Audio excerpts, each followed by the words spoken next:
तो ये उनको उनको एक मिनट और ये उनको समझ में, ये उनको नहीं उनको पच रहा है। तो इस वजह से वो उन्होंने ये प्रयास किया है कि यहाँ पर देखिए हर चीज की एक्टिविटी होती है, यहाँ के जो रिएक्शंस होते हैं वो रिएक्शंस भी वहां से कुछ लोग उनके मिले हुए हैं। जो जिस प्रकार का रिएक्शन मुर्शिदाबाद से आया है उस प्रकार का रिएक्शन कश्मीर में नहीं है। तो ये भी बातें जो हमारे अपने अंदर जो राजनीतिक लोग हैं या जो लोग हैं वो लोग भी कहीं ना कहीं उनको भी उनका इनके साथ लगाव है या कोई जुड़ाव है, और उनको ऊपर भी आईएसआई और चाइनीज इंटेलिजेंस ये चीज काम करती हैं। उनका काम है कि जैसे ही कोई हादसा हो तो उसके बाद एक सोशल मीडिया वॉरफेयर शुरू कर दें, क्योंकि जो साइकोलॉजिकल वॉरफेयर या इंफॉर्मेशन वॉरफेयर है आज के युग में एक बहुत बड़ा डायमेंशन अख्तियार कर चुका है। और जब भी इस प्रकार की कोई हरकत होती है तो उससे वो हर एक अपना माइलेज निकालने की कोशिश करता है। हम बजाय इसके कि हम लोग इकट्ठे होकर के और देश के बारे में देश के साथ रहें, लोग बागों ने ऑलरेडी शुरू कर दिया कि ये इस्तीफा दे दो, वो भाग जाओ, ये कर दो। तो ये जो चीजें होती हैं ये तमाम चीजें ओवरऑल इंपैक्ट इस सिचुएशन के ऊपर डालती हैं और उसका फायदा पाकिस्तान और चीन और कोई देश उठा सकते हैं। तो मेरा ये मानना है कि हर वो हरकत या हर वो नैरेटिव बिल्डिंग कैंपेन जो कि देश के हित में नहीं है उसका एक इफेक्टिव काउंटर हमें लगाने की जरूरत है। ये हादसा हो चुका है, अब इस हादसे का आफ्टर इफेक्ट क्या होंगे वो देखने की आवश्यकता है। लेकिन सर इफेक्ट होना चाहिए तो बहुत तगड़ा होना चाहिए, जो जवाब जो है मुंहतोड़ पाकिस्तान को भी मिलना चाहिए और आतंकवाद को भी मिलना चाहिए। बिल्कुल देवनाथ सर, हम आपके पास भी आएंगे, लेकिन उस बीच में बड़ी खबर आ रही है। इस बीच ये बड़ी खबर बारामूला से है, जहां पर देखिए घुसपैठ की कोशिश की गई। 2 से 3 आतंकियों ने घुसपैठ की कोशिश की, सुरक्षा बलों की आतंकियों से मुठभेड़ जारी है। ये बड़ी खबर आ रही है कि देखिए बारामूला में एक बार फिर से घुसपैठ की कोशिश है, जहां जम्मू कश्मीर के अंदर में हाई अलर्ट है, सुरक्षा के लिए चप्पे चप्पे पर सैनिक मौजूद है, लेकिन वहां पर एक बार फिर से ये घुसपैठ की कोशिश की गई है। सीज फायर का पुंछ में उल्लंघन किया गया है पाकिस्तान की तरफ से। तो इससे मंसूबे पूरी तरह से क्लियर हो जाते हैं पाकिस्तान के कि वो जम्मू कश्मीर के अंदर में शांति बहाल होने नहीं देना चाहते हैं। खलबलाहट है उनके अंदर में कि जम्मू कश्मीर में आखिरकार इतनी शांति क्यों है, कैसे तहव्वुर राणा का जो है प्रत्यार्पण हो गया और कैसे लगातार भारत जो है वो विश्व शक्ति बनने की तरफ जो है अग्रसर है। और एक बार फिर से हम सीधे रुक कर लेते हैं अपने संवाददाता रमन का।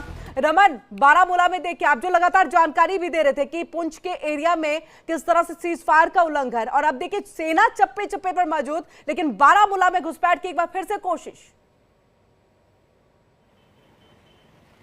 जी हाँ, बिल्कुल। देखिए, जैसे ही कल ये आतंकी हमला हुआ था उसके बाद इस बात को लेकर अंदेशा जताया जा रहा था कि लाइन ऑफ कंट्रोल पर कोई बड़ा एक्शन जो है वो लिया जा सकता है। इसको लेकर भारतीय सेना को पहले ही सतर्क मोड पर रखा गया था। आज सुबह होते ही पहले पाकिस्तान की तरफ से पुंछ के ततापानी इलाके के अंदर सीज फायर का वायलेशन किया गया, जिसमें स्मॉल आर्म्स और मीडियम रेंज वेपन्स का इस्तेमाल, यानी कि 82 mm और 51 mm मोटार के शेल का भी जो है वो इस्तेमाल पाकिस्तान की तरफ से किया गया, जिसका मुंहतोड़ जवाब भारतीय सेना की तरफ से किया गया। हो सकता है उस सीज फायर के आड़ में भी घुसपैठ की कोशिश की जा रही हो, लेकिन घुसपैठ की बड़ी कोशिश जो है वो बारामूला के उड़ी सेक्टर में हुई है, जहां पर 2 से 3 आतंकवादियों का ग्रुप, जो माना जा रहा है कि लश्कर तोयबा के आतंकी हैं, वो घुसपैठ करने की कोशिश कर रहे थे। और जैसे ही इनके बारे में सुरक्षा बलों को जानकारी मिली कि एक ग्रुप जो है वो घुसपैठ करने की कोशिश कर रहा है, तुरंत स्विफ्ट एक्शन लेते हुए, क्योंकि भारतीय सेना के जवान पहले से ही सतर्क थे, उनको हाई अलर्ट पर रखा गया था, तुरंत एक्शन लेते हुए उन आतंकवादियों को चैलेंज किया गया और उसके बाद फायरिंग जो है वो शुरू कर दी गई है। अब वो, क्योंकि इलाका काफ़ी घने जंगल का है, लाइन ऑफ कंट्रोल का जो इलाका है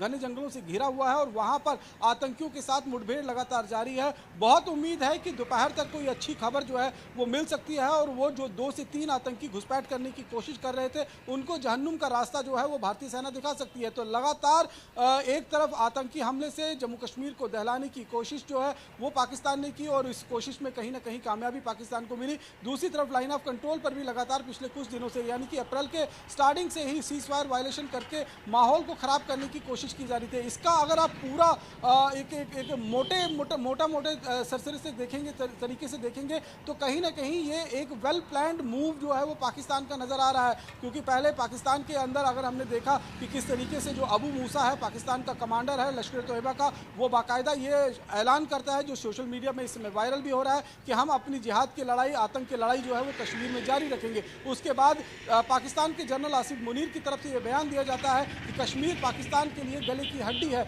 यानी कि वो उस मुद्दे को छोड़ नहीं सकती है। यानी कि जो अबू मूसा ने जो ऐलान किया था उसको कहीं ना कहीं पाकिस्तान की सेना समर्थन दे रही थी। उसके बाद कश्मीर के इस हिस्से में जो पहलगांव का हिस्सा है, यहाँ पर इतने बड़े आतंकी हमले को अंजाम दिया गया, जिसमें पहली बार टूरिस्टों को अपना निशाना आतंकी संगठन ने बनाया। और अगर यहाँ पर देखिए सीधे तौर पे ये बताया जा रहा है कि ये पाकिस्तानी आतंकी हैं, क्योंकि अगर लोकल आतंकी इसके अंदर होते तो वो कभी टूरिस्ट को अपना जो है वो निशाना नहीं बनाते, क्योंकि उन्हें मालूम है कि टूरिज्म अगर है तो कश्मीर के लोगों की रोजी रोटी चल रही है। उनका एक अपना एक अलग